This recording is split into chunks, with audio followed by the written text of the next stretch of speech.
고 박정희 대통령의 뇌물, 맥도날드 더글라스사 중역 증언. 예전에 누군가 인터넷에 올려 읽어본 기억이 있는 내용이지만 작금의 국가 현실을 바라보면서 이 나라의 진정한 지도자였던 박정희 대통령을 회상해보며 이 글을 다시 읽어본다. 1. 한국의 월남전 참전으로 인해 잠시 소원해졌던 미국과의 관계가 다시 우호적으로 되었으며 한국은 젊은이들의 목숨을 버리는 대가로 많은 국민을 먹여 살릴 수 있는 만큼 지원을 미국으로부터 이전을 받게 된다. 그 지원 중에 하나가 바로 M-16 제동 소총이었다. 2. 한국이 사용하는 무기는 단발식 카빈 소총으로서 M-16과는 비교할 바가 못 되는 그야말로 장난감과 같은 수준의 무기였었고 우리는 그런 무기를 들고 남북 대치 상황을 견디어내어야만 했었다. 3. 한국이 월남전에 군사를 파병하는 조건으로 얻을 수 있었던 M-16의 제조 수출업체는 맥도날드 더글라스사였다. 4. 미국 정부 지원을 받아 한국으로 수출권을 따내게 된 뒤 한국을 방문한 맥도날드 더글라스사의 한 중역은 자신들의 무기를 수입해주는 국가를 찾아 의례적인 인사치레를 하게 된다. 5. 여름이었던 것으로 기억이 난다. 그것도 너무도 더웠던 여름이었던 것으로 기억을 한다. 나는 대통령 비서관의 안내를 받아 박정희 대통령 집무실로 걸음을 재촉하게 된다. 그리고 비서관이 열어주는 문 안의 집무실의 광경은 나의 두 눈을 의심케 만들었었다.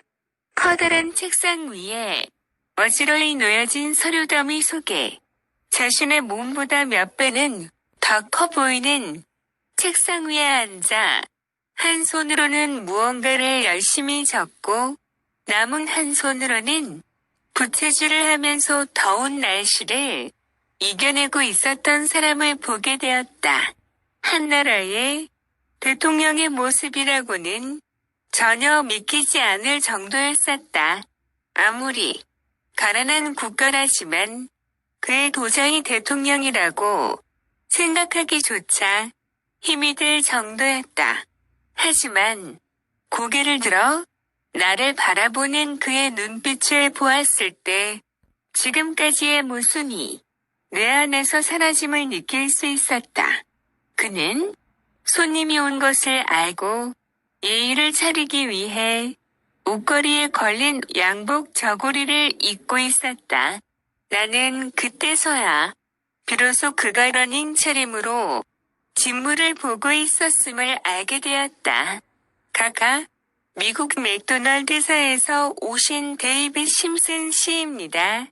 비서가 나를 소개함과 동시에 나는 일어나 대통령에게 예의를 갖추었다.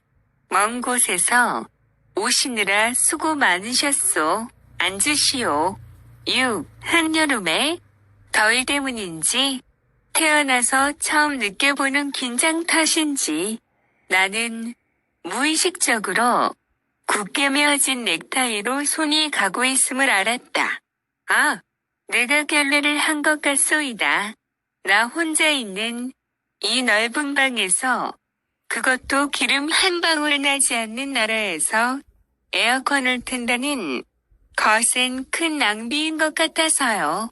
나는 이 부채 하나면 바랄 게 없지만 말이요. 이 뜨거운 벽 아래서 살을 태우며 일하는 국민들에 비하면 나야 신선노름 아니겠소. 이복의 비서관, 손님이 오셨는데 잠깐 동안 에어컨을 트는 게 어떻겠나? 6. 나는 그제야 소위 한나라의 대통령 집무실에 그 흔한 에어컨 바람 하나 불지 않는다는 것을 알았다. 그리고 지금까지 내가 만나봤던 여러 후진국의 대통령과는 무언가 다른 사람임을 알 수 있었다.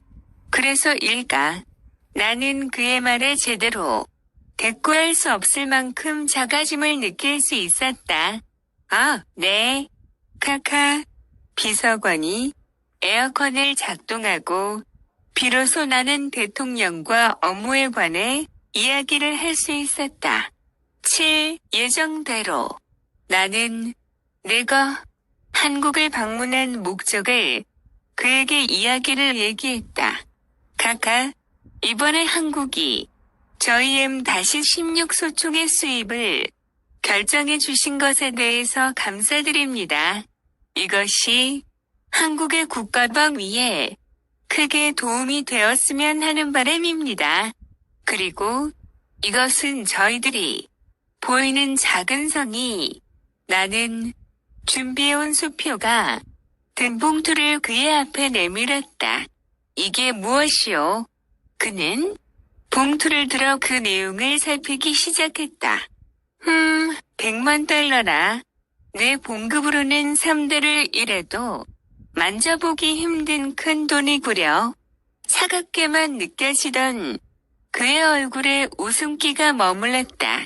나는 그 역시 내가 만나본 다른 사람들과 전혀 다를 것이 없는 사람임을 알고 실망감을 감출 길이 없었다. 그리고 그 실망이 처음 그에 대해 느꼈던 왠지 모를 느낌이 많이 동요하고 있음을 알게 되었다. 카카, 이 돈은 저희 회사에서 보이는 성의입니다. 그러니 부디. 대통령은 웃음을 지으며 지그시 눈을 감았다. 8. 그리고 나에게 말했다. 이보시오. 하나만 물읍시다. 예, 카카. 이 돈 정말 날 주는 것이오. 카카, 맞습니다. 대신 조건이 있소. 네, 말씀하십시오. 카카. 9. 그는 수표가 든 봉투를 나에게 내밀었다. 그리고 나에게 다시 되돌아온 봉투를 보며 의아해하고 있는 나를 향해 그가 말했다. 자, 이 돈 100만 달러는 이제 내 돈이오. 내 돈이니까 내 돈을 가지고 당신 회사와 거래를 하고 싶소. 지금 당장 이 돈의 가치만큼 총을 가져오시오. 난 돈보다는 총으로 받았으면 하는데 당신이 그렇게 해주리라 믿소. 나는 왠지 모를 의아함에 눈이 크게 떠졌다. 당신이 나에게 준 200만 달러는 내 돈도 그렇다고 당신 돈도 아니오? 이 돈은 지금 내 형제, 내 자식들이 찰리 타양에서 그리고 저 멀리 월남에서 피를 흘리며 싸우고 있는 내 아들들의 땀과 피와 바꾼 것이오. 그런 돈을 어찌한 나라의 아버지로서 내 배를 채우는데 사용할 수 있겠소? 이 돈은 다시 가져가시오. 대신 이 돈만큼의 총을 우리에게 주시오. 10. 나는 용기를 얻을 수 있게 되었다. 그리고 나는 일어나서 그에게 말했다. 네, 알겠습니다. 카카, 반드시 100만 달러의 소총을 더 보내드리도록 하겠습니다. 11. 그때 나는 방금 전과는 사뭇 다른 그의 웃음을 보았다. 한 나라의 대통령이 아닌 한 아버지의 웃음을 그렇게 그에게는 한국의 국민들이 자신의 형제들이요 자식들임을 느꼈다. 12. 배웅하는 비서관의 안내를 받아 집무실을 다시 한번 둘러본 나의 눈에는 다시 양복자고리를 벗으며 조용히 손수의 에어컨을 끄는 작지만 너무나 크게 보이는 참다운 한 나라의 대통령으로 보였다. 나는 낯선 나라의 대통령에게 왠지 모를 존경심을 느끼게 되었다. 당시 더글라스 맥도날드사 중역 데이빗 심슨 올린 감동적인 글이라 다시 올려봅니다. 고 박정희 대통령의 뇌물 맥도날드 더글라스사 중역 증언. 이런 대통령을 다시 한번 모셔볼 수 있을까? 독재. 이를 국민 한 사람 한 사람을 음으로 양으로 생각하며 북한보다도 가난했던 나라 대한민국을 이렇게 선진국 반열에 올려놓으셨다 이것들아.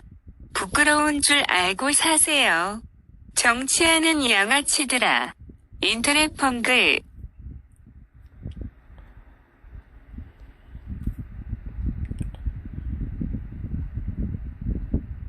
2020년 8월 7일 밤 11시 30분 작업입니다. 감사합니다.